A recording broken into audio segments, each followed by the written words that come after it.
आज का विषय है अंडरस्टैंडिंग। आप सभी अच्छी तरह से जानते हैं कि मनुष्य एक सामाजिक प्राणी है, समाज के बीच में रहता है, इसलिए अंडरस्टैंडिंग का होना बहुत ज़रूरी है, यानी आपसी तालमेल का होना परम आवश्यक है। सबसे पहले तो आप ये देखेंगे कि क्या सेल्फ अंडरस्टैंडिंग है, स्वयं ही स्वयं के प्रति क्या स्वयं से तालमेल है। आंतरिक विषय ये इनर मैटर है। आप अपने आप को देखें, आपके विचारों में, आपके भावनाओं में, आपके निर्णय में, आपकी कल्पनाओं में, आपके ड्रीम्स में या आपके जो भी गोल्स हैं, इन सभी के बीच में क्या आपकी अंडरस्टैंडिंग है। यदि हाँ तो बहुत अच्छी बात है।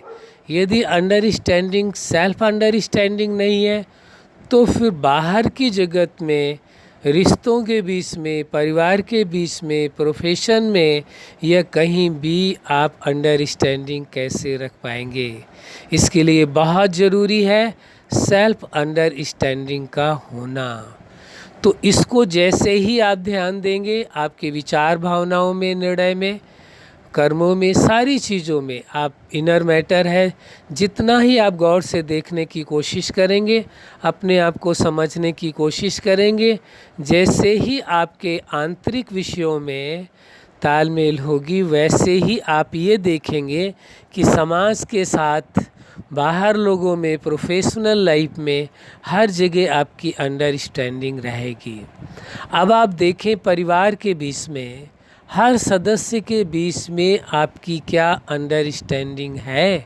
हर सदस्य के साथ, किसी एक सदस्य की बात नहीं है, हर सदस्य के पास के साथ। यदि आप बालक हैं तो माता पिता भाई बहनों के साथ, यदि पिता हैं तो बच्चों के साथ, पत्नी के साथ, सभी के साथ, परिवार के हर सदस्य के साथ आपकी अंडरस्टैंडिंग है। यह कहीं ऐसा कुछ लग रहा है कि आपके और उसके बीच में कुछ ऐसा है जो अभी पूरी तरह से स्पष्ट नहीं है। कुछ आंतरिक विषय ऐसे हैं जिसमें कुछ दिक्कतें जा रही हैं, कुछ मुश्किल है, एक दूसरे से विचारों की भिन्नता है। यदि वैचारिक भिन्नता है तो उसे ठीक करना पड़ेगा। यदि कहीं इमोशनली प्रॉब्लम्स हैं उसे भी ठीक करना पड़ेगा। कहीं बौद्धिक समस्याएं हैं कि वो कई बार क्या है, परिवार में कोई सदस्य समझता है कि मैं ज़्यादा समझदार हूँ, कोई को सभी लोग कहते हैं कि भाई ये समझदार कम है। तो ऐसी यदि कोई स्थिति आती है, हम ये नहीं कह रहे हैं आपके परिवार में ऐसा है, यदि ऐसा है तो वहाँ पर देखना होगा आपको कि क्या आपकी परिवार के हर सदस्य के साथ अंडरस्टैंडिंग अच्छी है। कहीं कोई गलती तो नहीं है, कहीं कोई कमी तो नहीं है, कहीं कोई प्रॉब्लम तो नहीं है। यदि कहीं पर कुछ है तो उसे शीघ्र से शीघ्र ठीक कर लेना चाहिए, कभी भी लेट गो नहीं करना चाहिए। नहीं तो बहुत लापरवाही करते, को छोड़ो, फिर देखेंगे, फिर बात करेंगे, इस विषय का समाधान फिर करेंगे। ऐसा करते करते वो समस्या बढ़ती चली जाती है, या जिस व्यक्ति की जो नेचर होती है वो और मजबूत बनती जाती है और पकती जाती है। इसलिए ये आवश्यक हो जाता है कि रिश्तों के बीच में हो या परिवार के बीच, परिवार में तो सभी के साथ रिश्ते हैं ही, और उसके साथ बाहर जो समाज में किसी के साथ आपके रिश्ते हैं, दोस्त हैं या कोई भी है, जो भी आपके रिश्ते हैं, उनमें भी अंडरस्टैंडिंग का होना बहुत ज़रूरी है। जब भी किसी रिश्ते के बीच में टकराव होती है तो किस चीज़ की कमी होती है? आपसी तालमेल की ही तो कमी होती है, अंडरस्टैंडिंग की ही तो कमी होती है। और क्या रीज़न है? और कोई रीज़न नहीं है, मेन रीज़न यही है। इसलिए ऐसा कोई कारण नहीं होना चाहिए जिसकी वजह से आपकी जो आपसी तालमेल है वो समाप्त हो या वो भंग हो, या अंदर से एक दूसरे के प्रति भरोसा टूटे।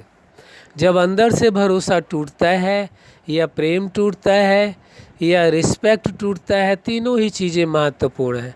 आपका प्रेम, आपका भरोसा और उसके साथ साथ सम्मान, यदि तीनों में से एक भी चीज़ टूटती है तो निश्चित ही कहा जाएगा अंडरस्टैंडिंग कम हो रही है या ख़त्म हो रही है। क्योंकि अंडरस्टैंडिंग को कायम रखने वाली यही 3 चीज़ें, यानी रिश्तों को जोड़े रखने वाली कड़ियाँ या रिश्तों को और मजबूत रखने वाली कड़ियाँ यही 3 चीज़ें। कौन सी? आपके अंदर का प्रेम, और दूसरा है सम्मान, एक दूसरे का सम्मान कर रहे हैं या नहीं कर रहे, और तीसरा भरोसा। यदि यदि ये तीनों चीज़, प्रेम, सम्मान और भरोसा, यदि ये तीनों चीज़ें कायम है तो कहा जाएगा आपकी अंडरस्टैंडिंग है। यदि तीनों में से एक चीज़ भी कम हो जाए तो कहा जाएगा आपसी तालमेल नहीं है, नहीं बैठ पा रहा तालमेल, तभी टकराव की स्थिति आती है। तो ये विचारणीय विषय है, और यदि आप विचार करेंगे, सोचेंगे अपने बारे में और प्रयास करेंगे तो अवश्य सफलता मिलेगी, इसमें कोई दो राय नहीं है। क्यों? हम इस बात को जानते हैं, समझते हैं, हर व्यक्ति के अंदर ये सामर्थ्य है, ये शक्ति है, और उसके अंदर ये कैपेबिलिटी है कि वो हर स्थिति में अपने साथ, अपने परिवार के साथ, अपने प्रोफेशन के साथ, हर जगह जहाँ भी वो लोगों के साथ संपर्क में आ रहा है, हर जगह वह अपनी अंडरस्टैंडिंग रख सकता है। इसमें कोई शक नहीं है, सभी सामर्थ्यवान है, इससे कोई नुकसान होने वाला नहीं है।